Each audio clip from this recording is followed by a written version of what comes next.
All zonal school sports meets postponed due to prevailing warm weather. Subject Minister Shilpakala presents facts to Parliament on the power crisis. Provincial councils endorse the Right to Information Act. Ampara farmers in limbo as March season paddy stocks remain in storage. A very good evening. We're coming to you live and direct from the Newsfirst studios here in Colombo. We have been preparing this news bulletin the entire day. Our reporters have been working around the clock to bring you the latest news from here at home and across the world. A very good evening. I'm Mahina Bongzo. A very good evening. I'm Zula School. Let's start off with a look at some local news.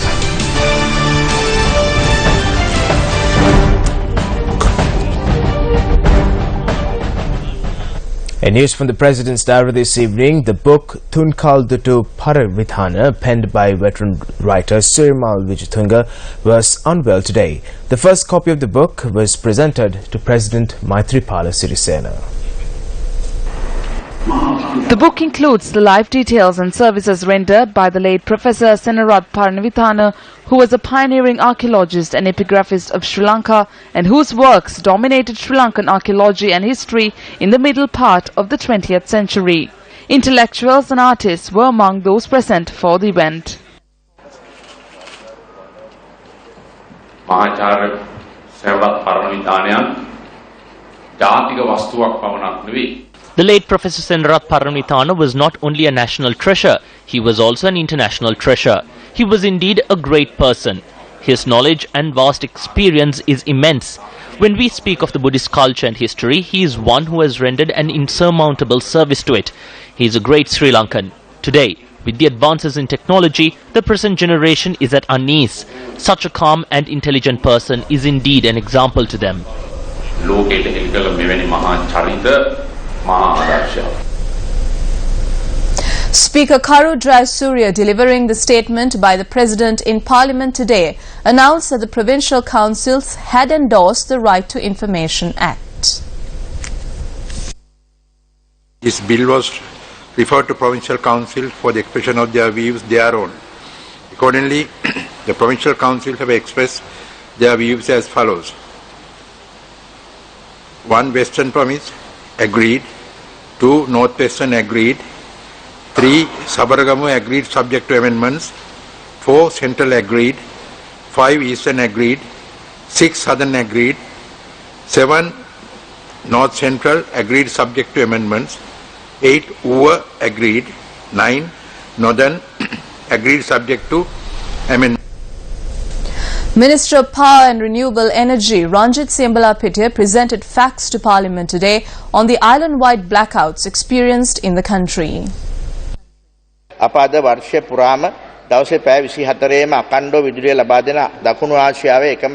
should be noted that we are the only country in South Asia which has provided a continuous supply of electricity 24 hours of the day for this year.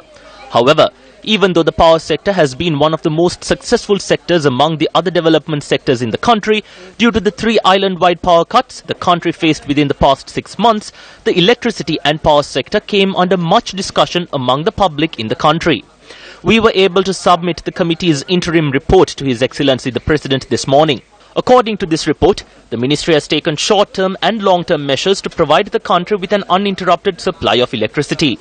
The possible causes for this situation are as follows. A. The Norachole coal power plant is an essential power plant to the country's national grid. But as this House is aware, it is the opinion of engineers that when plans were set for this power plant, it hadn't been planned to completely suit the country's power grid. So due to the changes in the power grid, the Norachole power plant is always at risk. The issue here is when the power plant malfunctions, the machinery at the plant cannot be brought back into operation for around 3 to 4 days until the machines cool down. In the event hydropower supply is limited and if the coal power plant is dysfunctional, there could be a scarcity of power in the country for around 3 to 4 days, which will lead to a possible disruption of power. So if we are to provide a continuous supply of electricity during such difficult times, it is the view of experts that it is essential to operate thermal power plants with an equal power capacity as the coal power plant. Speaking further, Minister Siambala Pittiya elaborated on further proposals. Honourable Speaker, following are the immediate measures and proposals to overcome these challenges. While the Emergency Response Management Committee has established a committee of young and skillful team of officials as an immediate measure to manage such a situation, a team of special officials has also been included for systems management. An emergency response committee comprising of Mr. Mohideen, a retired general manager of the Ceylon Electricity Board, and Professor K.K.B. Pereira has been appointed to look into the maintenance work at locations of high importance and report on it within a week. While an operations committee will be appointed to plan all maintenance work and look into the necessary procedures which could be implemented, it will function under the supervision of a senior additional general manager. These include taking measures to properly and immediately manage fuel stocks, adding all small-scale power generating machines of the CEB to the power grid, proposals to buy the power plants which have ended their agreement periods and maintain them as additional power plants. Parliamentarian Udaya Gamampila raised questions in Parliament today on a statement made by India's Transport Minister to the country's Lok Sabha on an alleged discussion between the Prime Ministers of Sri Lanka and India on the construction of a bridge connecting the two countries. Well, I have not received that Hansard report in English, but as far as I know, I have been informed that there is one available in Hindi. So, Honourable Speaker, if you know Hindi or the Honourable Parliamentarian knows Hindi, please obtain this Hansard for me so I too can make an effort to translate it into either Sinhala or English. Until I get it, I don't know what the content is as it is in Hindi. On the 16th of December 2015, after Minister Nitin Gadkar made this statement in Parliament, it was published in every English media in India. Well, all of us in these chambers will read that Hansard. Did you read this in Hindi? Can you read 3 lines in Hindi? If there isn't a single official in your High Commission office in India who understands Hindi, you can decide whose mistake that is, mine or yours. The previous government had assigned officials who know Chinese to London and officials who know the language spoken in Greenland, Iceland were assigned to China. After doing all of that, how am I supposed to find people who know Hindi to assign to India? I probably might have to find people from Pakistan or South Africa. They have ruined the foreign ministry. If we try to translate everything that is said in Hindi newspapers, I might have to assign around 10 people at the Indian High Commission from Kerala Malayalam. He says that the joint opposition knows one thing, which are Malayalam rituals.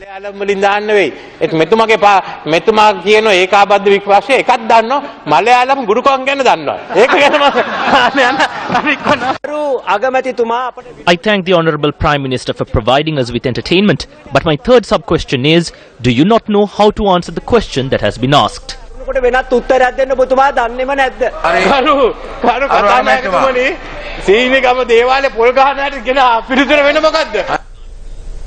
Convening a media briefing at its headquarters today, a group of public representatives of the Sri Lanka Freedom Party commented on the joint opposition. All of the MPs in the joint opposition and many others attended meetings of the joint opposition after speaking with the president and keeping him informed. There is nothing to worry about the joint opposition because they are part of the Sri Lanka Freedom Party. But what we do not have now are those who committed fraud and corruption in the past. All of those who have not committed fraud and corruption are with us today because they aren't afraid. There is no point in getting excited now because whatever said and done, the next election is in 2020. 90 to 90% of the members are together with the party on this journey. Just a handful of people are straying away separately. They are not trying to accomplish the need for the establishment of an SLFP-led UPFA government. So very soon we will take away the chances for you to create more news on this row and move forward on this journey as one Sri Lanka Freedom Party and one United People's Freedom Alliance. The public representatives also responded to questions raised by journalists. Recently, it was said that disciplinary action would be taken against those who attended the joint opposition rally. There doesn't seem to be any action being taken, is there? You are afraid, aren't you? The power of taking disciplinary action within the Sri Lanka Freedom Party lies with the party's Central Committee. The Central Committee will convene soon and discuss on what action should be taken. As a party, there should be discipline. What they experienced in the past were the consequences for not safeguarding the discipline as a party. If they love the party, why is the joint opposition getting on the stage this way? Mahinda Rajapaksa cannot remain in idle while in the opposition. He has the culture of forming human chains and blowing horns. He had not left politics, has he? He still remains in active politics and he is carrying on with that program. So I don't think that affects the Sri Lanka Freedom Party. After all, he's an advisor to our party. Is this a game of the Sri Lanka Freedom Party? No, there is no such game. This is not something which is planned by the president and former president. All I am saying is that this is Mahinda Rajapaksa's way.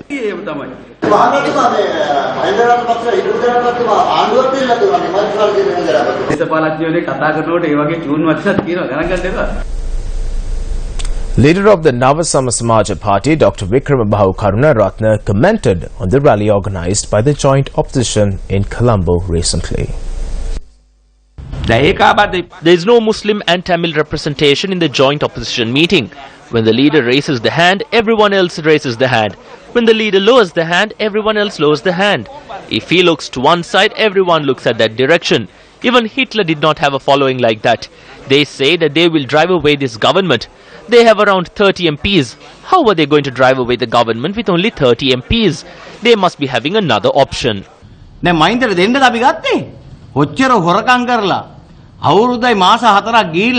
Even after a year and 4 months, the government has failed to put them behind bars. Namal Rajapaksa was summoned to the FCID on the 17th. He goes in and comes out and says something to the media. He even questions what this government can do. This is the state of the government. I will not call that group the joint opposition. They are the clan of Madamulane Mahinda. There is no alternative or another opposition. The opposition in parliament is led by Sambandhan.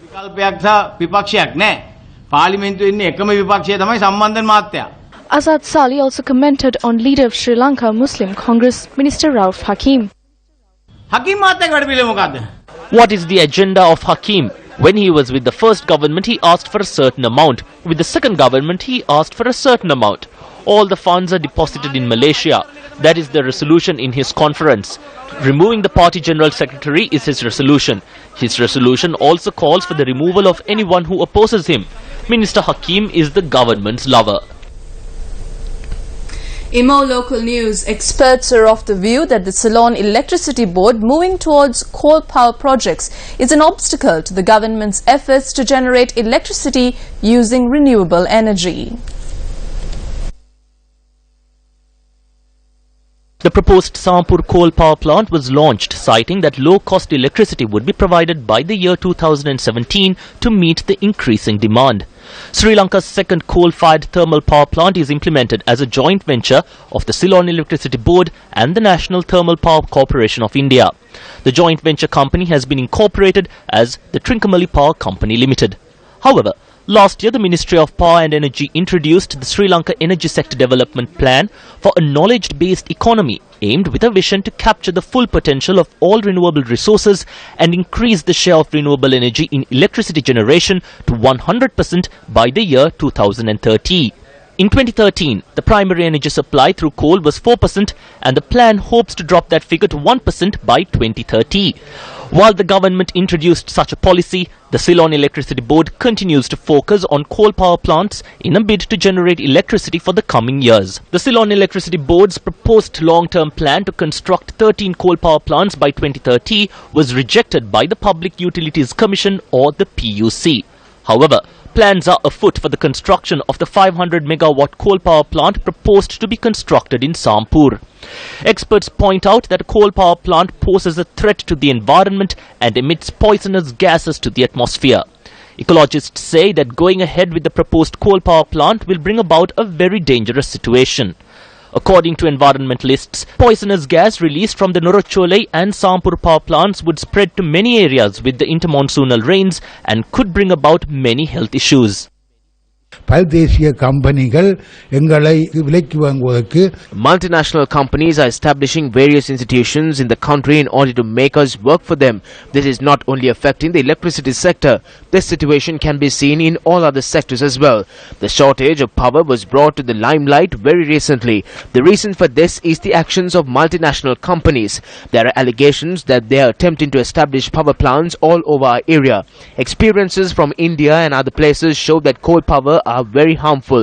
They are becomes poisonous. I am of the opinion that if a coal power plant is constructed in Sampur, the people living there will not be able to live there anymore. Residents of Sampur say that if the coal power plant is constructed, they will lose their inherited lands. Permission has also been granted to the environmental report for the Sampur coal power plant in Trincomalee. However, environmentalists point out that there are a number of errors on this report. They say that they had tested the ash from the Noraktole power plant and that it does not contain any heavy metals. The process followed is wrong. The coal power plant is constructed to last 30 years. Coal can be obtained from different nations. The percentage of the heavy metals in coal differ from the coal mine. Approving such projects that could be harmful is not a right thing to do. Well, as mentioned on our headlines, farmers in the Ampara district are in discomfort following the failure to sell their paddy stocks from the Maha harvesting season.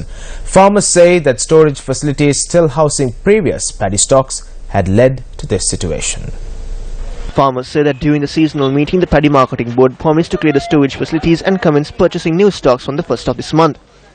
However, paddy stocks purchased during the previous harvesting seasons continue to overwhelm the storage facility in the Uhunapalam camp in Ampara. Although some stocks have been cleared, the space does not suffice to store any new paddy stocks. Farmers who arrived today to sell their paddy stocks face difficulties. We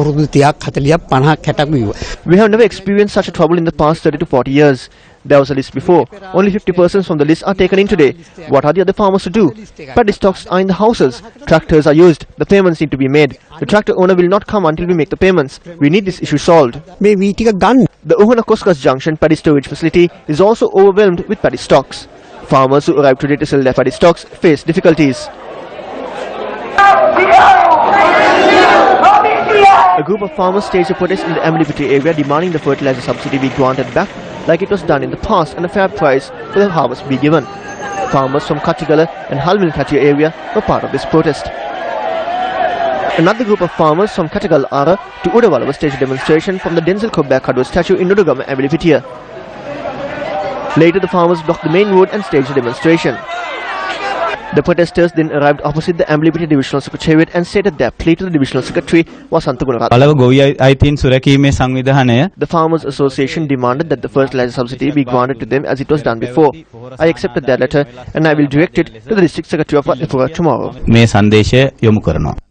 Newsfirst, Sri Lanka's #1 news provider, is ready to launch the second phase of the Gammatha door-to-door campaign, which is Sri Lanka's largest public service initiative. Newsfirst today took the first step in this regard. The Newsfirst Gammatha door-to-door campaign covered all 25 districts in the island and recorded a plethora of issues faced by the people living in many rural areas. The University of Peradeniya is currently in the process of compiling the final report after analysing the plethora of issues forwarded to us during the campaign. Without delay, the Newsfirst team took a firm decision to ensure that many issues identified during the campaign need to be given immediate solution. Thereby, the first step was taken today in order to raise awareness of the issues before the Ministry of Provincial Councils and Local Government. The discussion took place at the Ministry of Provincial Councils and Local Government. The meeting was chaired by Additional Secretary to the Ministry, SDAB Boralasa, and group of officials from Newsfirst represented the Gammatha campaign team. The experiences of the teams were shared during the meeting and measures were taken to inform the ministry officials on the issues that need to be given priority.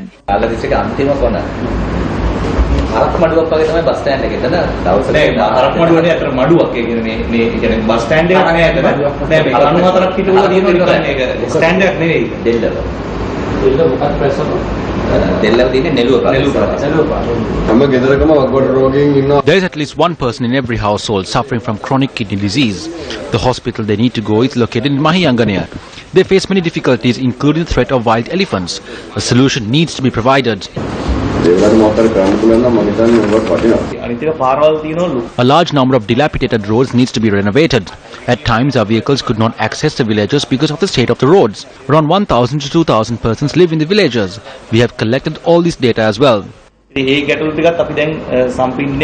Our team received a positive response from the ministry officials. The officials from the ministry noted that they would expedite the process of prioritizing the problems, deploying officers to study these issues and preparing estimates. You reach out to the villages more than other institutions. You see the side that we do not see, and you have informed us about that. We hope to incorporate your findings into our program and move forward. Subject Minister Faiza Mustafa, who is currently overseas, when contacted by phone, explained how their ministry would support this initiative. The government, the program, has achieved the national responsibility. The Sirasa news channel going to these villages and identifying their needs, which is the duty of politicians. The Ministry of Local Government, together with Sirasa, would work towards identifying these needs, and through this ministry, trying to improve the infrastructure in these villages.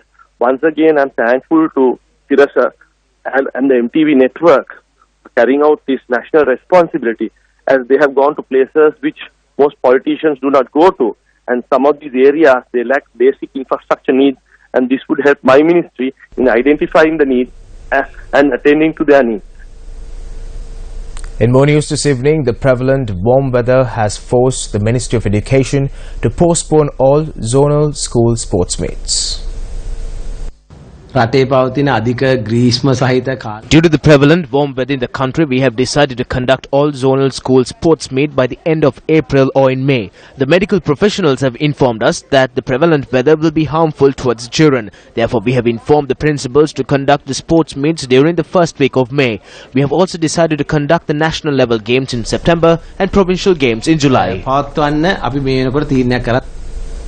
The Department of Meteorology notes that the prevalent extreme humid weather condition will decline within the next 10 days. However, the department adds that the humid temperature would prevail until the month of May. A change in the weather circulation pattern has been cited by the Department of Meteorology as the main reason for the dry weather that has affected the entire country. They point out that the average temperature in many parts of the island have increased by 2 to 3 degrees Celsius due to the low winds experienced. In the first week of April, the sun will be directly above the island, and as a result, perspiration that leaves the human body will not evaporate, and thereby the warmth felt to the human body both at noon and night will be high. Another reason for the warm weather is the high temperature of the winds flowing from the ocean towards land and the high density of water vapor in the environment. We are expecting these conditions to lessen somewhat during the next 7 to 8 days, because we are expecting the thunderstorms or the afternoon thunderstorms to start developing.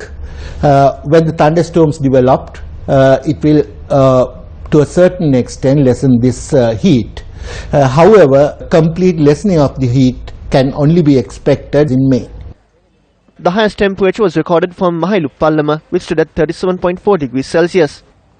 The warm weather had caused a sense of unease among the general public. We drink cold water every day and fall sick. We don't have business these days. It's unbearable. We get headaches. It's too warm. We can't do anything. We can't even touch anything.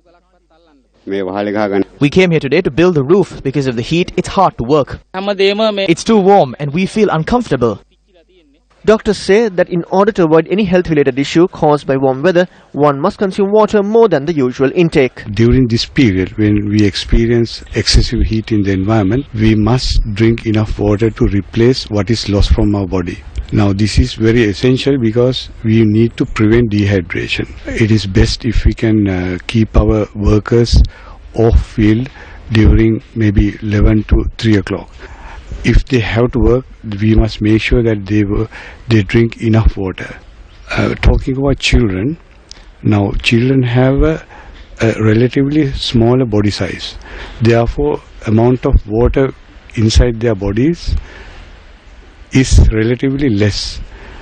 Therefore, a little shift in the balance, state of hydration, can lead to disastrous effects.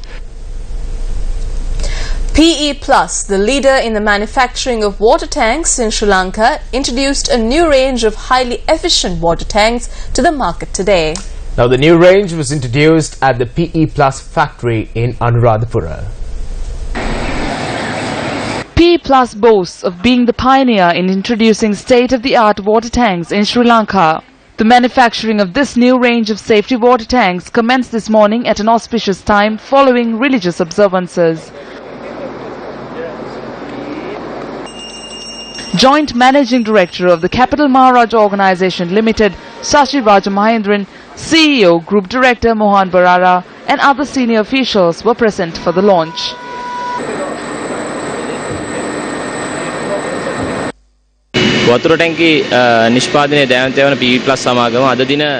Today, PE Plus, the giant in the manufacturing of water tanks, launched a new range of tanks using the latest technology called blow molding at its factory in Anuradhapura. This was launched in this location in order to make the distribution of tanks in the north, north central and Anuradhapura areas more efficient. I would like to state that our customers will be able to obtain these efficient water tanks from this factory from today.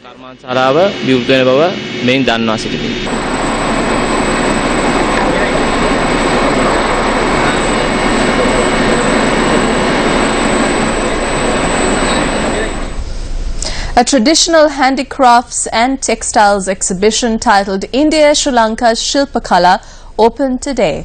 The exhibition is organized by the Indian High Commission in Sri Lanka in collaboration with the Ministry of External Affairs. Shilpakala will showcase the best of traditional handicrafts from both countries. It will also emphasize the confluence of cultures that underlie the handicrafts tradition in both India and Sri Lanka. The exhibition was inaugurated by the State Minister of International Trade, Sujiva Senasinghe, and the High Commissioner of India, YK Singha.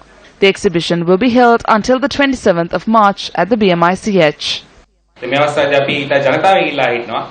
We make a request from the public to show some interest in the agreement signed between Sri Lanka and India, since these agreements will be beneficial to both nations. These are not personal agreements that will benefit the Indian Premier, the High Commissioner or our Prime Minister. In the past agreements, Sri Lanka gained nearly 70 to 80% of the benefits. In normal trade, India would vastly benefit. But through these agreements, we can gain much by opening the markets of the two countries. Sri Lanka in many ways is our closest and dearest neighbor. The people of both the countries enjoy a very close relationship. And we hope that till time immemorial, this relationship will remain as strong as it is, in fact, get further enhanced and strengthened. Well, that's a wrap of the news. I'm Joel Outsgood. And I'm Mahina Bongzo. Good night. Good night.